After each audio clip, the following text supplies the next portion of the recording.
No século XVI, exploradores espanhóis a caminho dos Andes se depararam com um cenário espetacular. Em meio à floresta, um rio caudaloso despencava através de quase 300 quedas d'água. Ignorando o nome já existente, batizaram o local de Saltos de Santa Maria.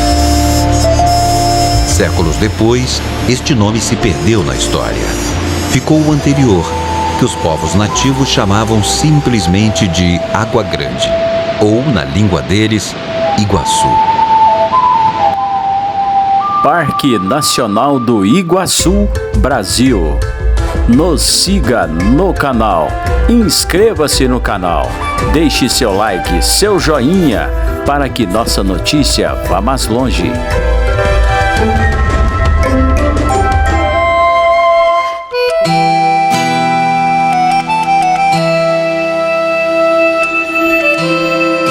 Uma floresta que se modifica à medida que avança para o sul do Brasil. Uma infinidade de rios, de todos os tamanhos e volumes. No extremo oeste do Paraná, bem na divisa com a Argentina, fica o Parque Nacional do Iguaçu. Uma área de Mata Atlântica singular, com mais de 185 mil hectares. Em volta dela, em menos de um século, tudo foi desmatado.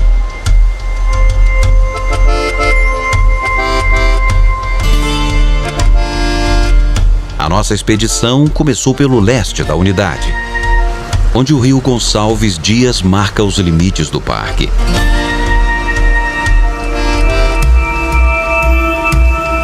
Neste ambiente, uma espécie se destaca. A araucária, ou pinheiro do Paraná, já foi tão abundante que se tornou símbolo do estado. Cobiçada por sua madeira e ocupando uma das terras mais férteis do país, foi superexplorada e hoje está ameaçada de extinção.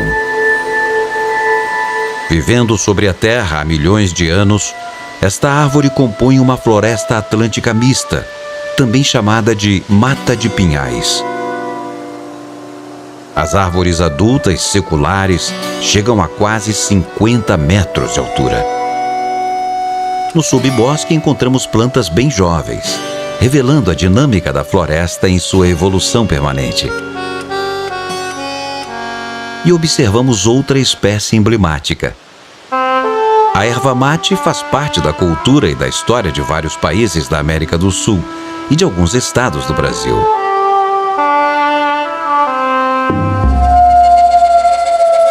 Contornamos o parque até Céu Azul, onde, apesar do nome, o céu apresentava uma neblina avermelhada, resultado das queimadas provocadas pelo homem na Amazônia. Aqui, a vegetação já é bem diferente. As espécies dessa floresta são adaptadas a um período anual de seca, perdendo parte das folhas nessa época. Caminhando por essa mata, passamos por um local repleto de xaxins bravos.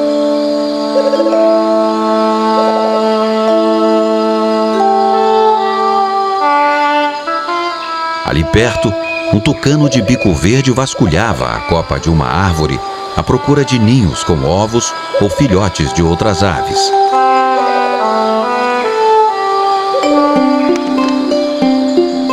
Um tiê de topete se assustou com a nossa presença. O sabiá-barranco procurava pequenos animais na serrapilheira.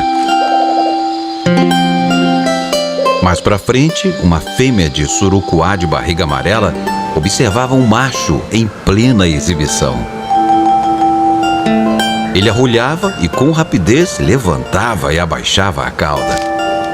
Um ritual de conquista, já visto em outras espécies de surucuás. A fêmea se mostrou interessada e logo os dois voaram para longe. O córrego Manuel Gomes nasce no fundo de um pequeno vale. Nas suas águas, quase paradas, encontramos centenas de girinos.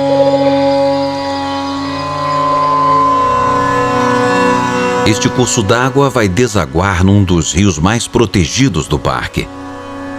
Ao norte, ele corta um terreno acidentado. Com quase 30 metros de largura, as copas das araucárias se destacam no andar mais alto da floresta.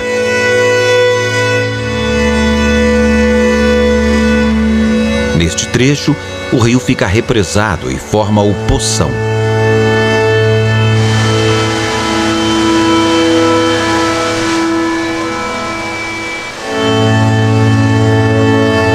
A bacia do Floriano está quase integralmente protegida pela unidade, ocupando uma área de acesso restrito e difícil. Por isso, suas águas possuem uma qualidade excepcional.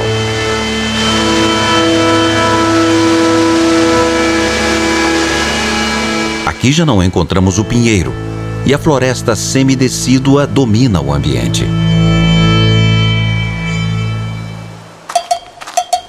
Câmeras especiais, posicionadas em meio à mata, registraram alguns dos animais que passam por aqui. Como os caititus, que vivem em bandos com dezenas de indivíduos.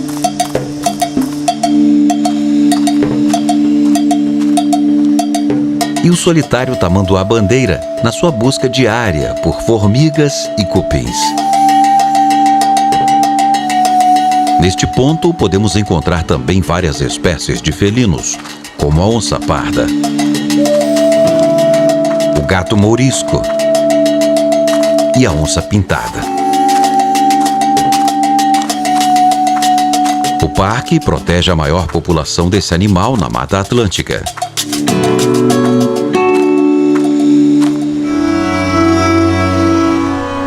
Continuamos nosso percurso e chegamos ao encontro do Rio Floriano com o Iguaçu.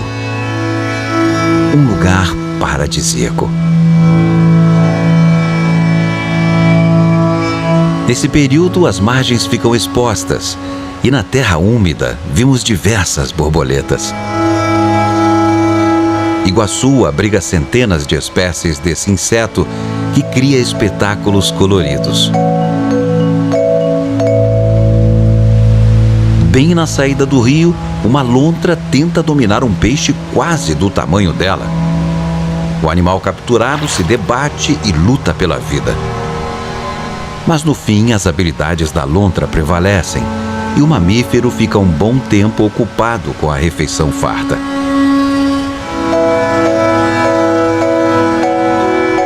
Para chegar até aqui, o Floriano percorreu mais de 110 quilômetros. Descendo calmamente em meio à mata ciliar, o rio drena a floresta e apresenta águas transparentes e levemente avermelhadas.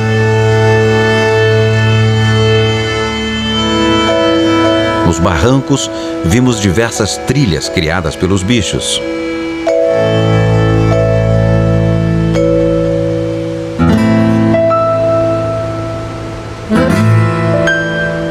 No dia seguinte, fomos para o local onde o rio Iguaçu entra no parque. Sua entrada é triunfal. O fundo rochoso e irregular do rio propicia o surgimento de uma série de corredeiras impressionantes.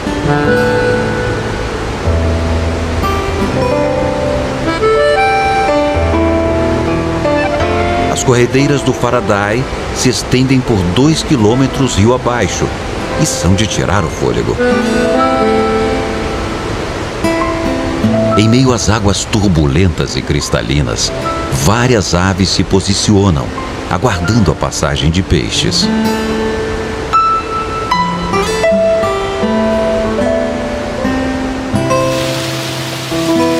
Descer pelo rio nos reserva outras surpresas, como uma família de capivaras. A espécie costuma viver próximo a cursos d'água.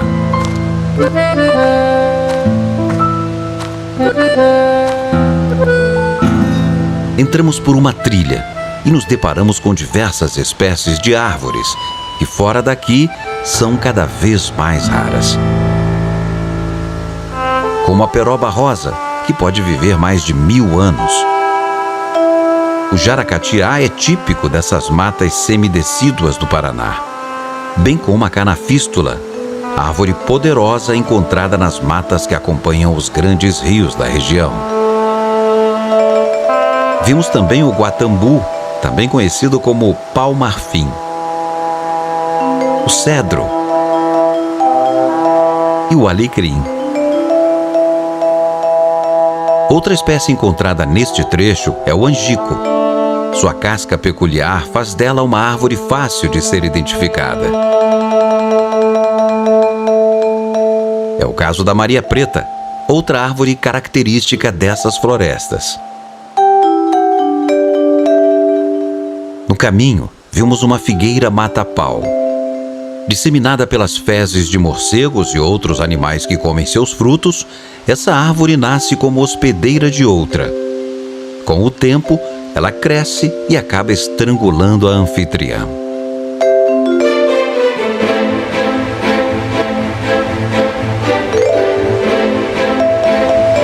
Ao final desta trilha, chegamos ao impressionante Salto do Silva Jardim.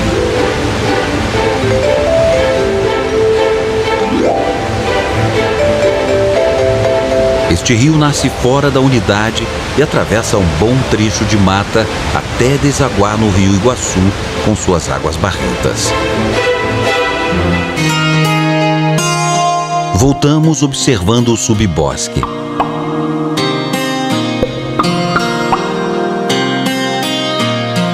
Num tronco de árvore, vimos uma pequena colmeia de abelhas jataí.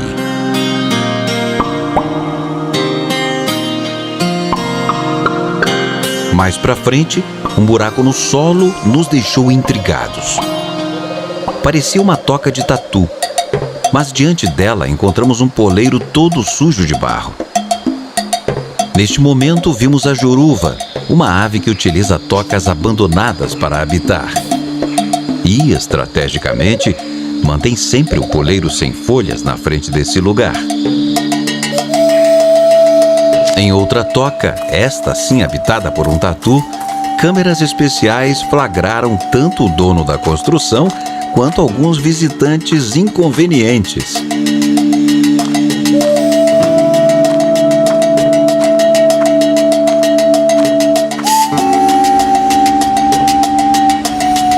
Descendo o rio Iguaçu no final da tarde, observamos uma enorme anta nadando. O animal é registrado com frequência pelas armadilhas fotográficas.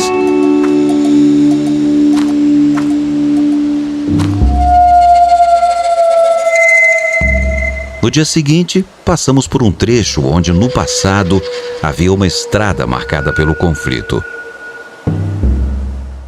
A Estrada do Colono foi aberta ilegalmente nos anos 50, bem depois da criação do parque, em 1939. Cortando 17 quilômetros da floresta, ficou aberta por 3 décadas, até ser fechada por ordem da Justiça. De cima, não dá mais para visualizar onde ela passava. Após tantos anos, a natureza voltou a ocupar seu espaço. Além de criar uma divisão artificial no meio do parque e provocar um enorme desmatamento, a reabertura dessa estrada produziria vários impactos na dinâmica da floresta. Aumentaria o número de atropelamentos de animais e acabaria por facilitar o acesso de caçadores, palmiteiros e traficantes.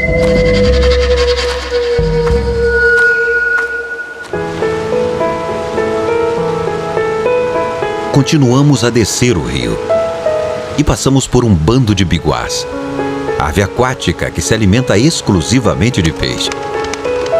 Com a nossa proximidade, a maioria voou para longe, mas um ficou, nos observando mais de perto.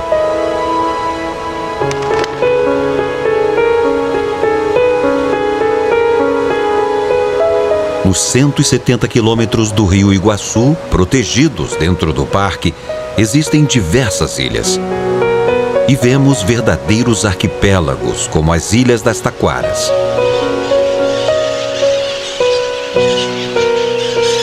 Ao cair da tarde, pássaros vindos de vários pontos da mata se concentravam em uma dessas ilhas.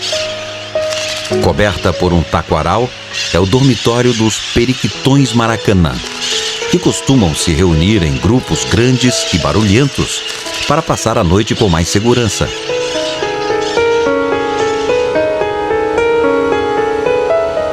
Na volta, passamos pelo Poço Preto, um trecho onde a profundidade do rio chega a mais de 20 metros.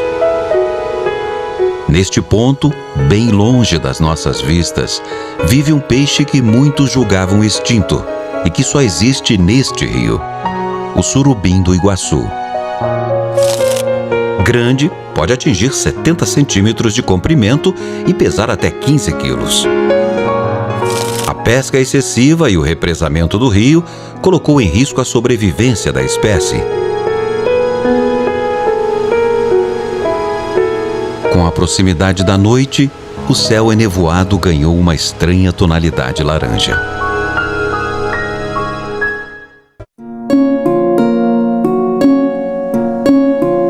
No dia seguinte, decidimos explorar um dos caminhos internos do parque. Logo de início, encontramos uma serpente descansando no meio da estrada. Com um colorido marcante, não conseguimos descobrir se era uma coral verdadeira ou uma falsa. E seguimos adiante.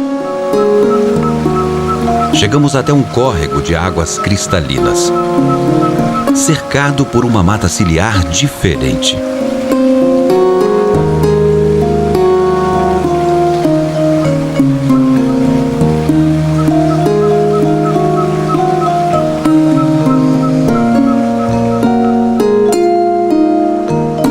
Perto dali, um inhambu-guaçu buscava comida. Parente das galinhas, esta ave arredia tem capacidades limitadas de voo e habita o solo da floresta. De repente, escutamos um pio característico.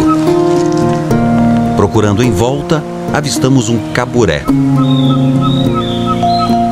A pequena coruja possui hábitos diurnos e costuma caçar insetos e pequenos vertebrados, inclusive outras aves.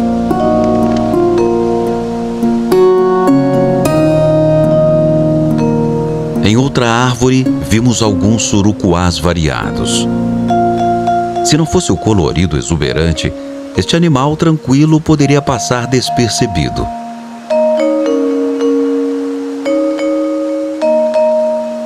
Nesse caminho, avistamos aves como um bem-te-vi rajado e um bonito tiê de bando.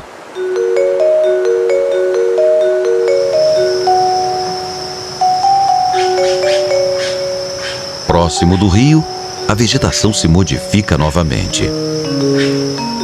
No meio das folhas, um sapo se mantém totalmente imóvel. Perto, observamos um beija-flor de fronte violeta.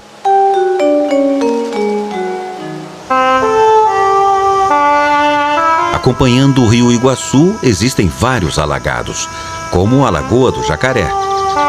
Um ambiente que costuma atrair muitas espécies de animais.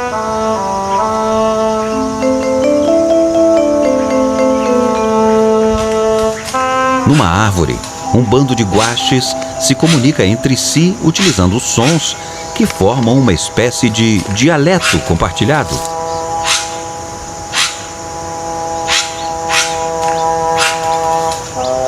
E são observados de perto por um chupim curioso.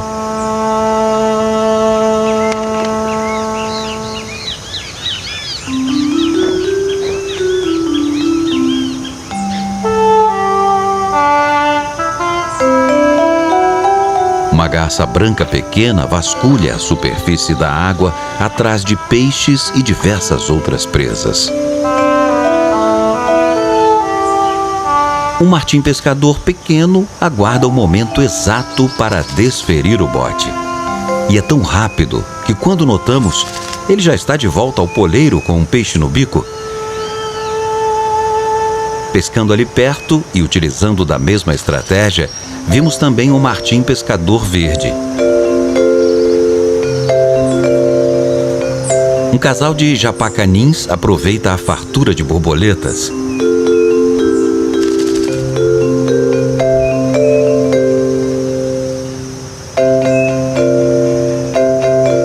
Um pato do mato cuida da plumagem demoradamente, antes de reiniciar a sua procura por pequenos invertebrados, sementes e folhas de plantas aquáticas.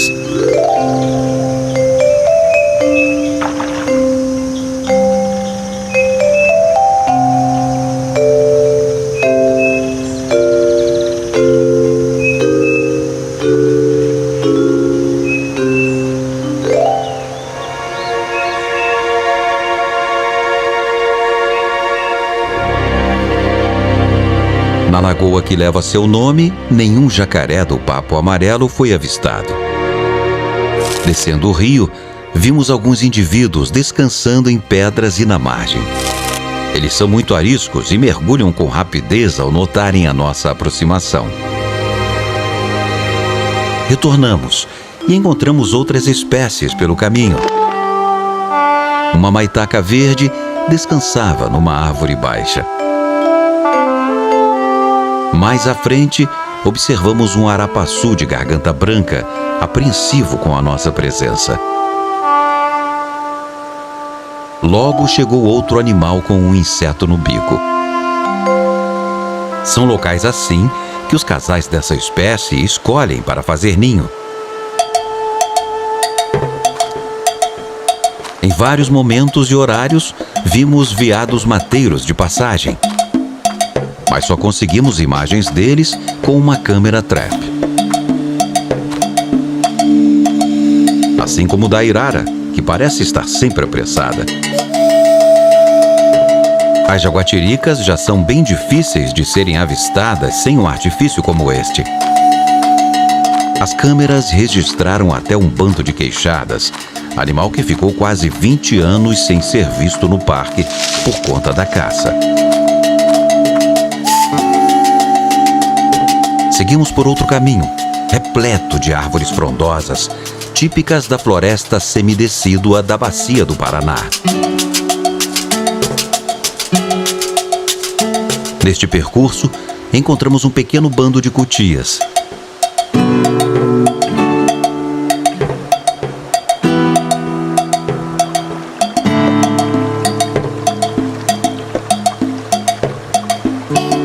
A nossa passagem chamou a atenção de uma curiosa gralha picaça.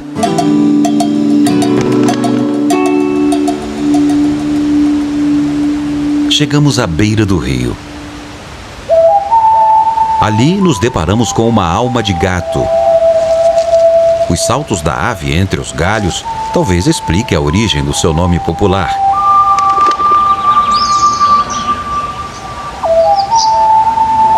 Um pequeno bando de andorinhas do rio capturava insetos que voam próximo da linha d'água.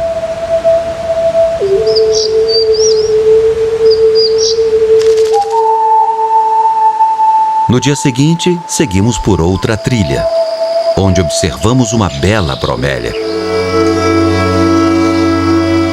Neste trecho, a floresta apresenta uma grande quantidade de palmitos jussara. E vimos de indivíduos adultos gerando frutos a pequenos aglomerados de plantas juvenis. Uma visão cada vez mais rara de uma planta ameaçada de extinção.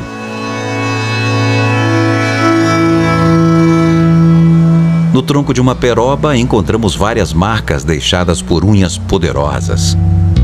Na lateral, vimos as de uma onça pintada. Um pouco abaixo, as da onça parda. Perto do solo ainda tem espaço para outro bicho deixar a sua mensagem, a cutia.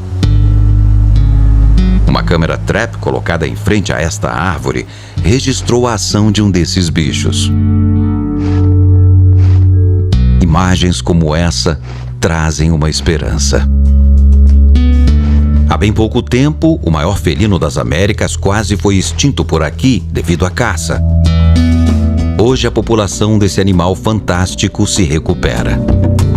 E podemos comemorar acontecimentos surpreendentes e raros, como como o nascimento de 3 filhotes saudáveis que agora devem estar quase adultos, perambulando pela mata, já sem a tutoria da mãe. Provavelmente atravessando de um país a outro.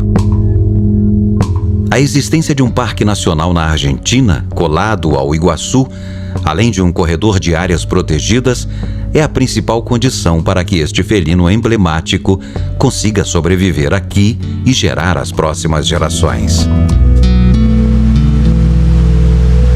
Adiante, encontramos um bando de coatis. Excelentes escaladores, alguns buscavam frutos nas árvores. Outros fuçavam o solo atrás de raízes, larvas e de tudo o que for comestível.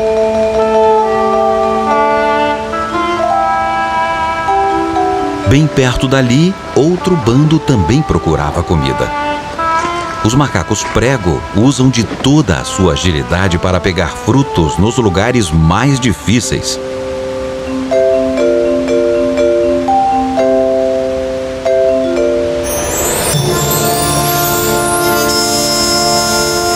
E chegamos ao trecho onde há mais de 100 milhões de anos, fendas no solo expeliram imensos rios de lava, criando um desfiladeiro de basalto de mais de 3 quilômetros, por onde o rio desaba com uma quantidade colossal de água. As cataratas do Iguaçu.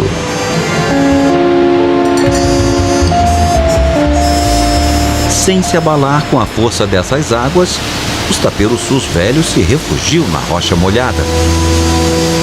Em pequenos grupos, fincam suas unhas nas pedras, onde passam a noite e parte do dia.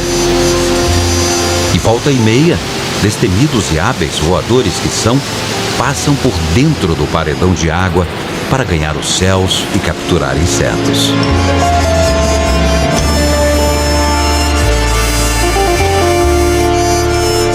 O lar dessas aves, da maior população de onças pintadas da Mata Atlântica e de milhares de outras espécies, é um lugar único no mundo.